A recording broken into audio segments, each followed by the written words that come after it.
ഈ catalogue distribution ഒരു നല്ലൊരു പ്രൊഫഷനായിട്ട് നമുക്ക് തോന്നിയത്. അപ്പോൾ ആദ്യമായിട്ട് ഒരു അഡ്വർടൈസിങ് കമ്പനി ഇതിലേക്ക് ഇറങ്ങുന്നത്. പൊതുവെ ഈ കൊറിയർ കമ്പനീസ് ആയിരുന്നു ആ കാലത്ത് അവിടെ ഡിസ്ട്രിബ്യൂഷൻ. കാറ്റലോഗ് എന്ന് പറയുമ്പോൾ പിന്നെ എന്തൊക്കെ ഓഫറാ ഉള്ളതാണോ? അതായത് ഒരു ഹൈപ്പർ മാർക്കറ്റിന്റെ മെയിൻ ബിസിനസ് പ്രൊഡക്ട്സ് ആണല്ലോ. ഈ പ്രൊഡക്ട്സ് ഡിസ്പ്ലേ ചെയ്യണമെന്നുണ്ടെങ്കിൽ ഒരു വലിയ ബിൽ ബോർഡിൽ നമ്പർ ഓഫ് പ്രൊഡക്ട്സിന് ലിമിറ്റേഷൻ ഉണ്ട്. എത്ര വലിയ ബിൽ ബോർഡ് ആണെങ്കിലും അത് ഒരാളെ ചെറിയ ടൈമിൽ മാത്രമേ അയാൾക്ക് കാണാൻ പറ്റുള്ളൂ. സ്പ്ലിറ്റ് സെക്കൻഡ്സേ കിട്ടുള്ളൂ. ഇത് ഒരു പേജിൽ തന്നെ 20 പ്രൊഡക്റ്റ് ഉണ്ടാവും. അപ്പം ആ ഒരു 10-25 പേജിൽ എന്ന് പറയുമ്പോൾ ഓൾമോസ്റ്റ് മോർ ദാൻ 100 ഇമ്പോസിബിൾ. ഇപ്പോഴൊക്കെയാണെങ്കിൽ ഒരു ഒറ്റ പ്രൊഡക്റ്റ് മാത്രമേ ബിൽ ബോർഡിൽ വെക്കാറ്റുള്ളൂ. മിനിമലിസത്തിന്റെ കാലമാണ്. അതെ, 600-700 പ്രൊഡക്ട്സ് ഉണ്ടാവും. അപ്പൊ ഇതെല്ലാം മനസ്സിലിങ്ങനെ വെക്കാൻ പറ്റില്ലല്ലോ. അപ്പം സ്വാഭാവികമായിട്ട് ഒരാളെ കയ്യിലെത്തി പഠിക്കാനുള്ള ടൈമുമാണ്. കറക്റ്റ്. അപ്പൊ ഈ കാറ്റലോഗ് പ്രിന്റ് ചെയ്തതിൽ മാത്രമേ ആളുകൾക്ക് ബിസിനസ് ഉണ്ടാവുള്ളൂ എന്നുള്ള ലോജിക്ക് പൊതുവെ രൂപപ്പെട്ടിട്ടുണ്ടായിരുന്നു ഹൈപ്പർ മാർക്കറ്റിൽ. പക്ഷെ ഇതിന്റെ പ്രശ്നം എന്താ വെച്ച് കഴിഞ്ഞാൽ പ്രിന്റ് ചെയ്ത് ആളുകളെ കയ്യിലേക്ക് എത്തിക്കുക എന്ന് പറഞ്ഞു കഴിഞ്ഞാൽ അതൊരു ഹെർക്കുലിയൻ ടാസ്ക് ആണ് GCCനെ സംബന്ധിച്ചിടത്തോളം. കാരണം ഒരു മെയ് കഴിഞ്ഞ് കഴിഞ്ഞാൽ പിന്നെ ഒരു ഓഗസ്റ്റ് സെപ്റ്റംബർ വരെ ടെമ്പറേച്ചർ എന്ന് പറഞ്ഞു കഴിഞ്ഞാൽ 40 to 50 ഡിഗ്രി സെൽഷ്യസ് ആണ്. ഇതൊരു സാധാരണ ആളുകൾക്ക് അത്ര എളുപ്പമല്ല ആ ഒരു സമയത്ത് കാറ്റലോഗ് വീടുകളിൽ എത്തിക്കല്ലോ. ഒരുപാട് റിസോഴ്സ് വേണം, നല്ലൊരു സിസ്റ്റം വേണം. കാരണം ഇവർക്ക് നല്ല ട്രാൻസ്പോർട്ടേഷൻ സംവിധാനങ്ങളൊക്കെ നമുക്ക് അറേഞ്ച് ചെയ്ത് കഴിഞ്ഞാൽ മാത്രമേ ഇത് പെർഫെക്റ്റ്ലി ചെയ്യാൻ പറ്റൂ. അപ്പോൾ നോർമൽ കൊറിയർ കമ്പനീസ് ഇത് ഫെയിൽ ആകുന്നുണ്ട്. അതേ സമയത്ത് വളരെ അൺപ്രൊഫഷണൽ ആയിട്ടുള്ള ആൾക്കാരായിരുന്നു ഇതിൽ ഉണ്ടായിരുന്നത്, മാനേജ് ചെയ്യുന്നത്. അപ്പോൾ അവിടെ ഒരു ചെറിയൊരു സ്കോപ്പ് നമുക്ക് ഫീൽ ചെയ്തു. നല്ലൊരു നിഷ് മാർക്കറ്റ് ആയിരുന്നു അത്. അധികം ആൾക്കാർ കയറി കളിക്കാത്തൊരു മാർക്കറ്റ്, പ്രൊഫഷണലിസം അധികം ഇല്ലാത്തൊരു തീരെ പ്രൊഫഷണൽസ് ഇല്ല തന്നെ പറയാം. അപ്പൊ അവിടെ കയറി ഒന്ന് കളിക്കാന്ന് വെച്ചു. നമ്മൾ ഒന്ന് അതിലേക്കൊന്ന് എക്സ്പ്ലോർ ചെയ്യാൻ തീരുമാനിച്ചു. അപ്പൊ ഇത് ഇറങ്ങിയപ്പോൾ മനസ്സിലായത് ഇത് ആളുകൾക്ക് എത്രത്തോളം ഡെസ്പറേറ്റ് ആണ് ഈ ഒരു കാറ്റലോഗ് കിട്ടാൻ എന്നുള്ളത്. അതായത് കസ്റ്റമേഴ്സും ആ കാറ്റലോഗിന് കാത്തിക്കുകയാണ്. അപ്പോൾ നമ്മളൊരു കാറ്റലോഗ് മാനായി മാറി. സ്വാഭാവികമായിട്ട് ആളുകളൊക്കെ കാറ്റലോഗ് ഓൺ ടൈം കിട്ടിയില്ലെങ്കിൽ വിളിക്കും. അപ്പൊ ഇത് നമ്മളൊരു ലൈഫിന്റെ ഭാഗമായി മാറി. Catalogue distribute offer catalogue. അതെ. അപ്പൊ അതിന്റെ കൂടെ തന്നെ അതിന്റെ പ്രിന്റിങ് ഉണ്ടാവും, അതിന്റെ ഡിസൈനിങ്. അങ്ങനെ ബിസിനസ് കുറച്ചും കൂടി മേലോട്ടേക്ക് കയറാൻ തുടങ്ങി. പിന്നെ ബേസിക്കലി പോസ്റ്റൽ മെയിൽ സർവീസിന് നിങ്ങൾ catalogue printing and distribution, designing, printing and ഡിസ്ട്രിബ്യൂഷനിലേക്ക് മൂവ് ചെയ്ത്.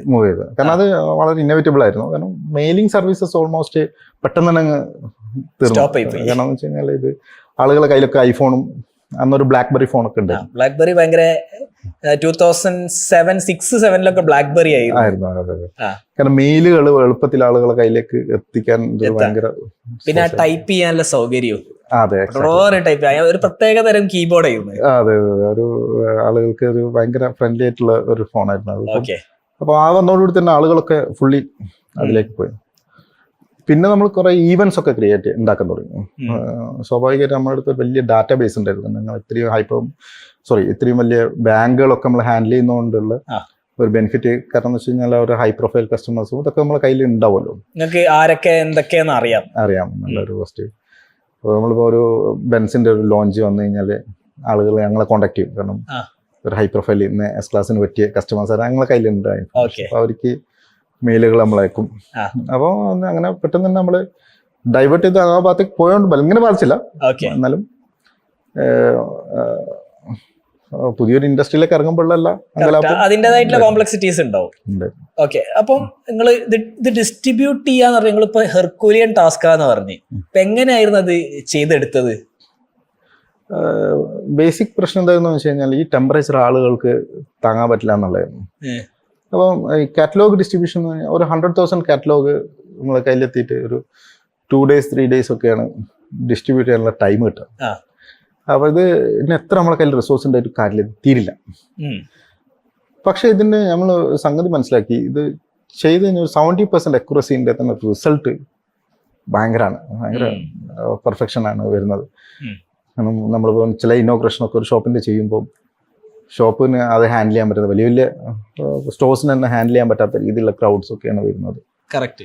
അപ്പോൾ ഇതിനൊരു പോസിറ്റീവ് ഫാക്ടർ എന്താ വെച്ച് കഴിഞ്ഞാൽ നമ്മൾ ഡിസ്ട്രിബ്യൂഷൻ പെർഫെക്റ്റ്ലി ഹാൻഡിൽ ചെയ്ത് കഴിഞ്ഞാൽ കസ്റ്റമേഴ്സിൻ്റെ ഒരു വമ്പിച്ച ഫ്ലോ ആണ് ഹൈപ്പർ മാർക്കറ്റുകൾ സംഭവിക്കുക. കാരണം ഇതുപോലെ ഒരു കാറ്റലോഗ് ഡിസ്ട്രിബ്യൂഷൻ പോലെ അതുപോലെ എഫക്റ്റീവ് ആയിട്ടുള്ള ഒരു മീഡിയ ഇപ്പോഴും ഹൈപ്പർ മാർക്കറ്റുകൾക്ക് GCCയിൽ ഇല്ല. ഹൈപ്പർ മാർക്കറ്റ്, സൂപ്പർ മാർക്കറ്റ്, അതാണ് ഞങ്ങളെ അതിലേക്ക് വലിച്ച് കൊണ്ടുപോയത്. പിന്നെ അതിന്റെ മുകളിൽ ആ ഒരു യങ് ഏജ് ആയിരുന്നു, 26, 27 ഒക്കെ ആയിരുന്നു നമ്മൾ ഇതൊക്കെ ഹാൻഡിൽ ചെയ്യുന്നുള്ള കാലത്തുള്ള പ്രായമൊക്കെ.